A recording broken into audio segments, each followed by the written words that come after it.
This is the Marbl machine, and in this video I want to show you how it works.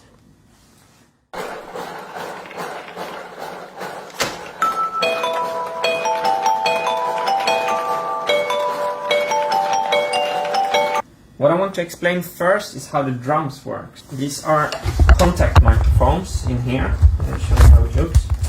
Swedish contact microphones from Marbl. The difference between a contact microphone and a normal microphone is that they take up the vibrations from the touch and not through the air. So they are hidden inside here. And then when the Marbl hits the coaster, it will sound like a kick drum. And then when the Marbl hits the coaster, it will sound like a kick drum.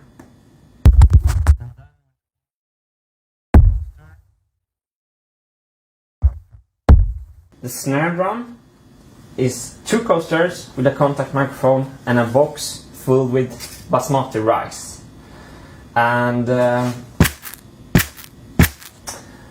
I'm gonna actually show you how it sounds without the rice, because the rice is what's doing the whole snare-ish kind of sound.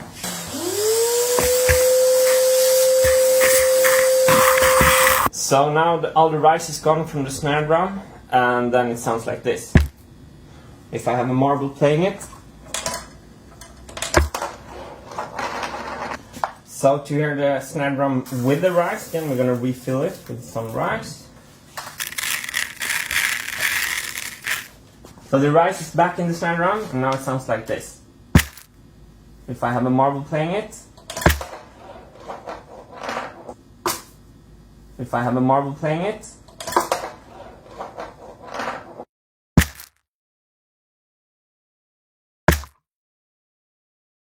The hi-hat also has the contact microphone and is made out of a matchbox. So this is how the drums works, and I wanted to specifically show this because maybe it's hard to understand how they can sound so much like real drums.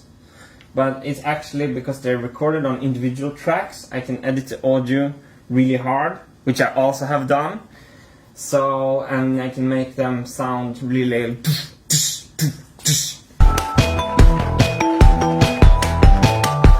the crash cymbal.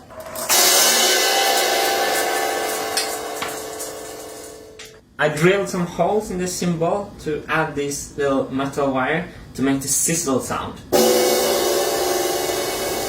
And this was a really nice cymbal, and I wanted it to be color coded with the rest of the machine, which is like gray, so I spray painted it. And before it was like sounding like heaven, and now it sounds like a piece of garbage.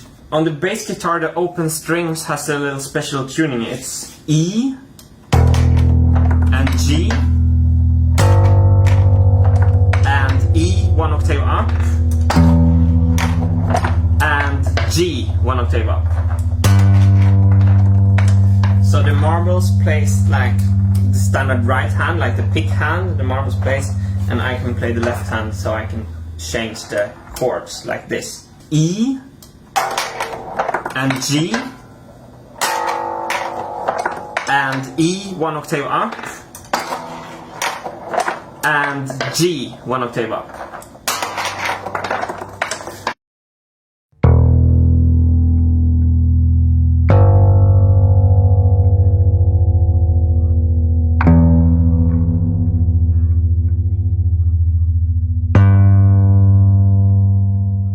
So this is a vibraphone, and why is it a vibraphone? Yes, it has a built-in vibrato. Like the difference between a glockenspiel, which would be this thing, is that this has no vibrato.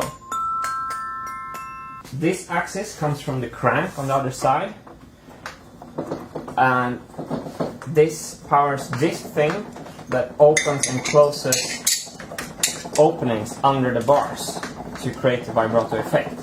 So if I hit this one here and I don't touch this, it has no vibrato, but if it makes a vibrato.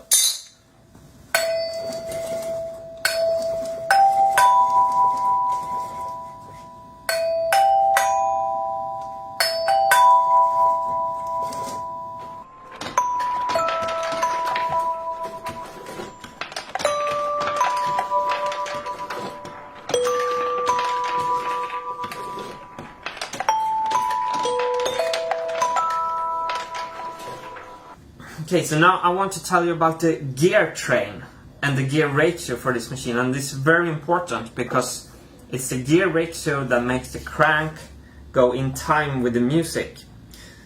And the gear ratio from the crank to the big programming wheel is 1 to 64.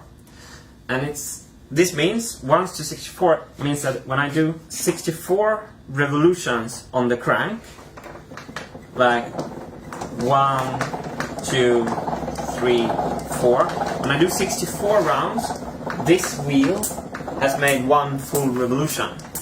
You see on the black lines, I hold my finger there and I make 1 revolution of the crank. The programming wheel will move that amount. These numbers here on the side of the programming wheel is a visual reference to make me know where in the loop I am. So 1 turn of the crank will put 1 figure higher, and we have 64 in total on the whole programming wheel. The beats of the drums will always come when the crank is in the down position. So this helps me to play tight, like down, down, down, down, down, down, down, down. This is the first gear that is on the same axis as the crank, where everything starts. It has 20 teeth. This gear has 30 teeth, and it's only there to invert the direction of the movement, to make it go in the opposite direction. This gear has 100 teeth, and on the same axis as this gear, we have a small gear in here with 10 teeth.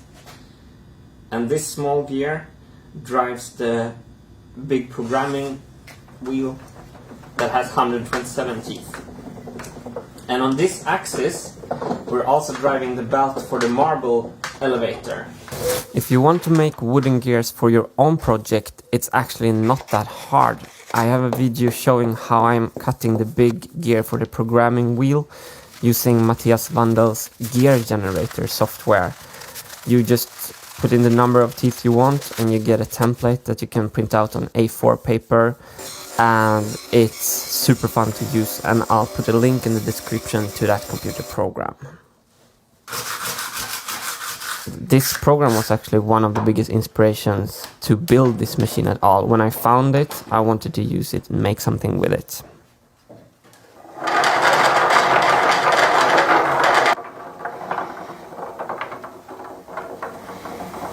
So in order to keep the marbles always falling straight, I've installed this water leveler thing there. And to adjust it, I have screws in the bottom of the legs that I can adjust with a wrench. I saw now that the machine was a little wrong, so then I can just higher this side of the machine. How does it look now, Hannes?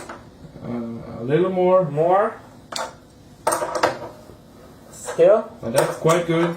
So this is the programming wheel. This is like the computer part of the Marbl machine. It's built by Lego Technique parts, and it's 2 sections, 1 and 2, and this section is for the vibraphone only, and this section is for all the drums, the bass and the cymbal.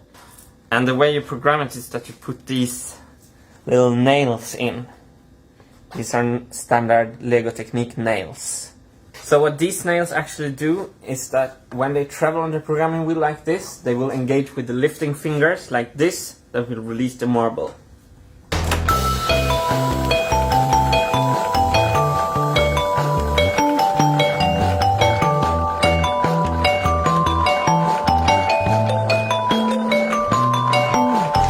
So when you put them in there, the vibraphone will play its lowest note.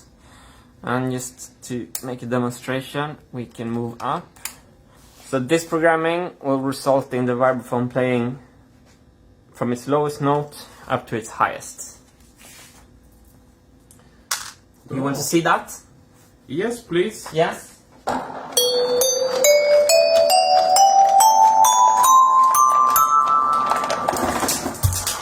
So we're gonna make the same test with the rest of the instrument. We're gonna put a kick drum, a snare drum, a hi-hat goes there. The lowest note on the bass, the G on the bass, the high E on the bass, the high G on the bass, and finish off with a crash cymbal. Do tch, tch, boom boom boom boom, crash.